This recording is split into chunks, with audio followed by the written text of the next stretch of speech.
بسم اللہ الرحمن الرحیم. In the name of Allah, the Beneficent, the Merciful. السلام علیکم ورحمۃ اللہ وبرکاتہ. اعوذ باللہ من الشیطان الرجیم. بسم اللہ الرحمن الرحیم. یا نساء النبی من یأت منکن بفاحشة مبینہ من يأت منكن بفاحشة مبينة يضاعف لها العذاب ضعفين وكان ذلك على الله يسيرا. ومن يقنت منكن لله ورسوله وتعمل صالحا نؤتها أجرها مرتين وأعتدنا لها رزقا كريما. صدق الله العظيم. سورہ احزاب کی آیت نمبر 30 اور 31 تلاوت کی گئی ہے. جیسے کہ پچھلی آیتوں میں آپ حضرات نے سنا، اللہ تبارک و تعالی نے آپ صلی اللہ علیہ وسلم کی ازواج مطہرات کو قیمتی نصیحتیں فرمائیں. اصل میں جس کا مقام اور مرتبہ جتنا بڑا ہوتا ہے، اس کی چھوٹی سی چھوٹی غلطی بھی بڑی سمجھی جاتی ہے. آپ کی ازواج مطہرات، آپ کی بیویوں کا یہ مطالبہ کہ کچھ خرچے میں اضافہ ہو جائے، کچھ فراخی ہو جائے، حالات کچھ بہتر ہو جائے دنیاوی اعتبار سے، یہ مطالبہ کوئی بہت برا نہیں تھا. لیکن چونکہ نبی کی بیویوں کی طرف سے یہ مطالبہ ہے تو اللہ تبارک و تعالی نے اس پر تنبیہ فرمائی. آپ صلی اللہ علیہ وسلم نے بھی ناراضگی کا اظہار فرمایا اور دو آپشن دیے گئے. دنیا چاہتی ہیں تو نبی کے نکاح سے باہر ہو جائیں، نبی کی زوجیت اور نبی کے نکاح میں رہنا چاہتی ہیں تو پھر دنیا کا مطالبہ نہ کریں بلکہ آخرت اور جنت کو مد نظر رکھیں. جو اصل کامیابی ہے اس کو پیش نظر رکھیں. تو یہ تو ہو ہی نہیں سکتا تھا کہ ازواج مطہرات کسی بھی حال میں دنیا کو ترجیح دیتی آخرت پر، دنیا کو ترجیح دیتی آپ کی زوجیت میں رہنے پر. یہ تو ہو ہی نہیں سکتا تھا. اس لیے فوراً تمام ازواج مطہرات نے کہا کہ بے شک ہم آخرت چاہتے ہیں، ہم تو اللہ کو چاہتے ہیں اور اس کے رسول صلی اللہ علیہ وسلم کو چاہتے ہیں. ہمیں دنیا نہیں چاہیے، ہمیں تو اصل جو کامیابی ہے آخرت کی ہمیں وہ چاہیے. دنیا کا ملنا برا نہیں، لیکن ایک نبی کی بیوی کا دنیا کی چاہت کا اظہار کرنا، جیسے یوسف علیہ السلام جب قید خانے میں تھے، جیل میں تھے، تو جو قیدی رہا ہونے والا تھا اور اسے بادشاہ کے دربار میں ایک جاب ملنے والی تھی، تو اس سے بس اتنا کہہ دیا کہ کبھی یاد آ جائے تو میرا بھی ذکر اپنے بادشاہ کے سامنے کر دینا. اللہ تبارک و تعالی نے اسی پر پکڑ فرما لی اور 7 سال کی مزید قید میں اضافہ کر دیا. تو جس کا مقام جتنا بڑا ہوتا ہے اس کی چھوٹی سی غلطی بھی بہت بڑی ہوتی ہے اور اس پر پکڑ کی جاتی ہے. تو ازواج مطہرات کو گویا کہ یہاں تنبیہ کی گئی اور بہت بڑے اجر کا وعدہ کیا گیا. اس آیت میں، آیت نمبر 30 میں اللہ تبارک و تعالی ایک ضابطہ بیان فرما رہے ہیں، قانون بیان فرما رہے ہیں کہ یا نساء النبی، اے نبی کی بیویوں، من یأت منکن بفاحشۃ مبینہ، اگر تم میں سے کوئی بھی کسی بھی طرح کا کہ گناہ کا ارتکاب کر بیٹھے گی، کسی سے اگر تم میں سے کوئی گناہ ہوگا، یعنی اللہ اور اس کے رسول صلی اللہ علیہ وسلم کی مرضی کے خلاف کوئی کام ہوگا، تو یاد رکھنا نبی کی زوجیت اور نبی کے نکاح میں آنا، نبی کی بیوی ہونا، یہ تم کو اللہ کی پکڑ سے، عذاب سے بچا نہیں پائے گا۔ یہ ضابطہ ہے اللہ کا، یہ قانون ہے اللہ کا کہ اگر کوئی غلطی کرتا ہے تو اس کو سزا ملتی ہے، چاہے وہ کوئی بھی ہو۔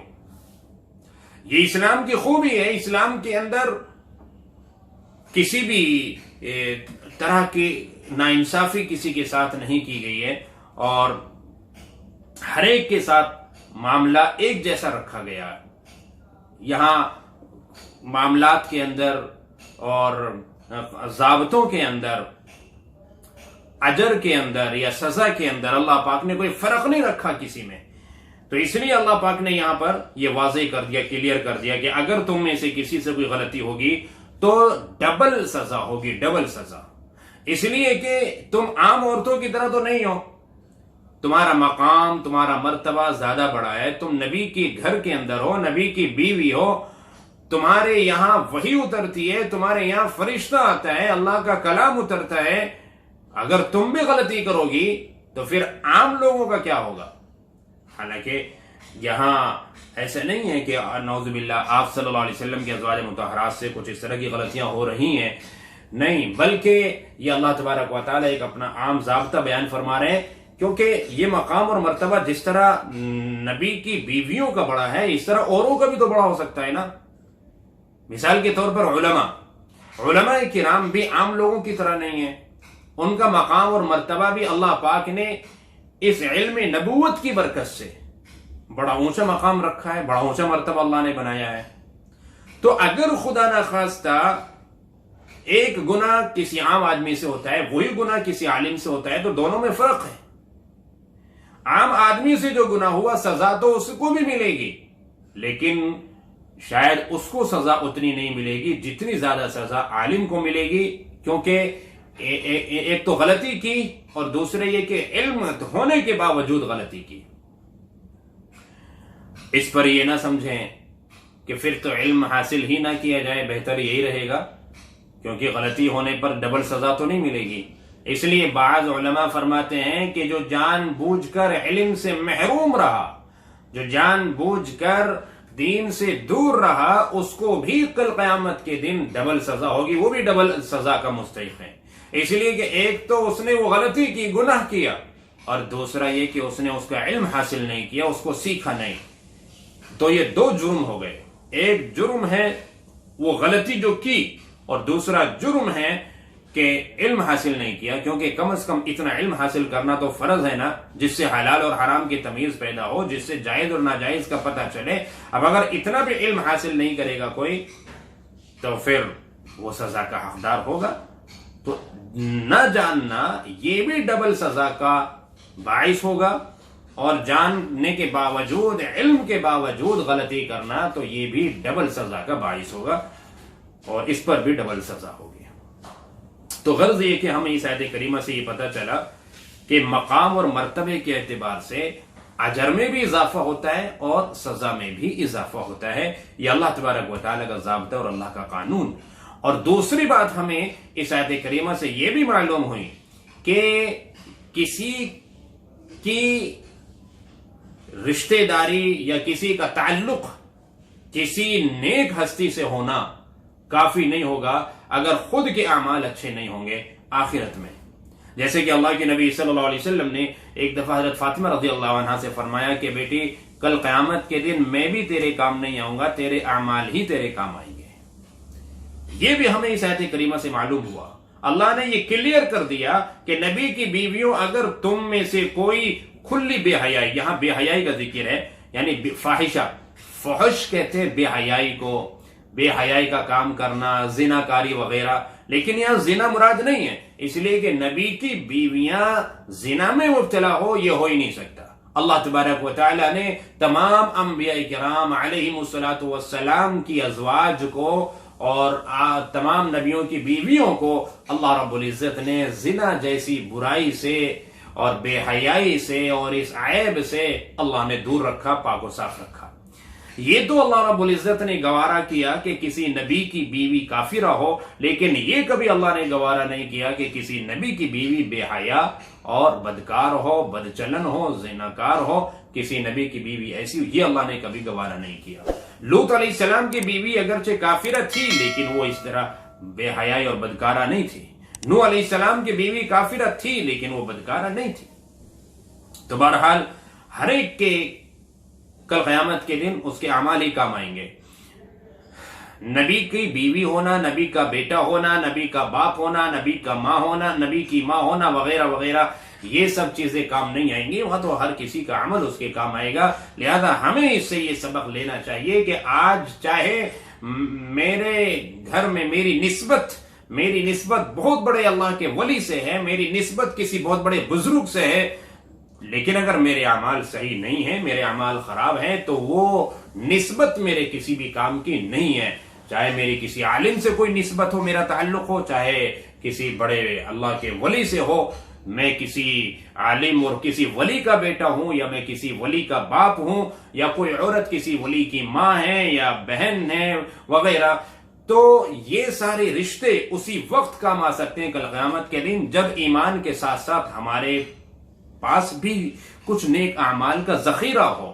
ایمان بھی ہو اور کچھ نیک اعمال کا ذخیرہ بھی ہو. لیکن اگر خدا نخواستہ ایمان نہیں ہوا یا نیک اعمال کا ذخیرہ ہم نے نہیں اکٹھا کیا اور غفلت میں زندگی گزاری، تو یہ نسبتیں خالی کام نہیں آئیں گی، وہاں تو اعمال کام آئیں گے. تو اللہ فرماتے ہیں کہ اے نبی کی بیویوں، تم میں سے کسی نے بھی اگر کوئی بے حیائی کا یعنی کہ کسی بھی بد اخلاقی اور کوئی بھی گناہ تم سے ہوا، یضاعف لها العذاب ضعفین، تمہیں دوہرا عذاب ہوگا، ڈبل عذاب ہوگا. کہ نبی کی بیویاں ہو کر کہ جن کے یہاں وحی اترتی ہے، فرشتے جن کے یہاں آتے ہیں اور ان کی عورتیں، وہ ان سے کوئی گناہ ہو رہا ہے. وَكَانَ ذَلِكَ عَلَى اللَّهِ يَسِيرًا، اور یہ اللہ پر بہت آسان ہے، اللہ کے لیے کوئی مشکل نہیں ہے. اللہ تبارک و تعالی یعنی اس وجہ سے کہ یہ نبی کی بیوی ہے یا نبی کی بیٹی ہے یا نبی کا بھائی ہے یا نبی کا باپ ہے، اور اللہ رب العزت کے لیے مشکل ہو اس کو عذاب دینا، سزا دینا، یعنی اللہ رب العزت کے لیے اس پر عمل کرنا دشوار ہو، ایسا نہیں ہے. اللہ فرما رہے ہیں کہ ہمارے یہاں تو انصاف ہے، ہم کسی کی نہیں سنتے، تو بہت آسان ہے ہمارے لیے یہاں. تو لہذا اس کا خیال کرتے ہوئے چلنا ہے کہ نسبت چاہے کتنی بھی اونچی ہو، اس کے باوجود تمہیں اللہ سے ڈرتے ہوئے اور نیکی پر چلتے ہوئے زندگی گزارنی ہے. وَمَن يَقْنُتْ مِنكُنَّ لِلَّهِ وَرَسُولِهِ، تم میں سے جو بھی کوئی، یعنی ابھی خطاب آپ کی بیویوں کو ہی ہے، اگرچہ یہ خطاب عام ایمان والی عورتوں کو بھی ہے، لیکن اس کا خیال خاص لوگوں کو زیادہ رکھنا پڑتا ہے جن کی نسبتیں اعلیٰ ہوا کرتی ہیں، جو اللہ کے زیادہ قریب ہوا کرتے ہیں، ان کو زیادہ خیال رکھنا ہوتا ہے. دنیا داروں کی طرح نہیں ہے کہ ہمارا اسٹاف چلتا ہے، بھائی ہمارے تو فلاں سے تعلق ہے، لہذا میں کتنے بھی قانون کی دھجیاں اڑاؤں، میں کتنے بھی قانون کی خلاف ورزی کروں، میرا تو اسٹاف چلتا ہے. اللہ کے یہاں ایسا نہیں ہے. اللہ پاک فرما رہے ہیں کہ ہمارے یہاں تو معاملہ یہ ہے کہ اگر تم اطاعت کرو گے تو اجر ملے گا تمہیں ڈبل، اگر تم غلطی کرو گے تو سزا بھی ملے گی ڈبل. چنانچہ اللہ فرماتے ہیں کہ تمہیں عام لوگوں سے زیادہ خیال رکھنا ہے. وَمَن يَقْنُتْ مِنكُنَّ لِلَّهِ وَرَسُولِهِ، اگر تم میں سے کسی نے بھی اللہ کی اور اس کے رسول صلی اللہ علیہ وسلم کی اطاعت کی، وَتَعْمَلْ صَالِحًا، اور نیک اعمال بھی کیے. آپ غور کیجئے، سزا کے لیے ایک گناہ بھی کافی ہے. اللہ پاک نے ڈبل سزا کے لیے کئی گناہ نہیں گنوائے، بس یہ بات کہی کہ اگر کسی نے بھی تم میں سے گناہ کیا تو ڈبل اس کی سزا ہوگی. لیکن نیکی ملنے کے لیے اللہ نے کئی شرطیں لگائیں. اللہ کی اطاعت، اللہ کے رسول صلی اللہ علیہ وسلم کی اطاعت، اور اس کے علاوہ نیک اعمال، اچھے اخلاق، اچھا کردار، اچھی زندگی گزارنا. اگر یہ ساری باتیں تمہارے اندر پائی گئیں تو نؤتیہا اجرہا مرتین، پھر تمہیں اجر بھی ڈبل ملے گا، تمہیں اجر بھی اس کا ڈبل ہی ملے گا. اس لیے کہ ایک تو تم نے اللہ کی اطاعت کی اور دوسرے تم نے اچھا کام کیا. تمہارا مقام جتنا بڑا ہے اس کے اعتبار سے تمہیں اجر ڈبل ملے گا. اسی لیے علماء فرماتے ہیں کہ بہت سے لوگ ہیں جن کو اللہ ڈبل اجر عطا فرمائیں گے اور ڈبل اجر دینے کا اللہ نے وعدہ بھی کیا ہے. مثال کے طور پر علماء غور و فکر کر کے مجتہدین کوئی مسئلہ امت کو بتا رہے ہیں اور انہوں نے کوشش کی صحیح مسئلہ بتانے کی.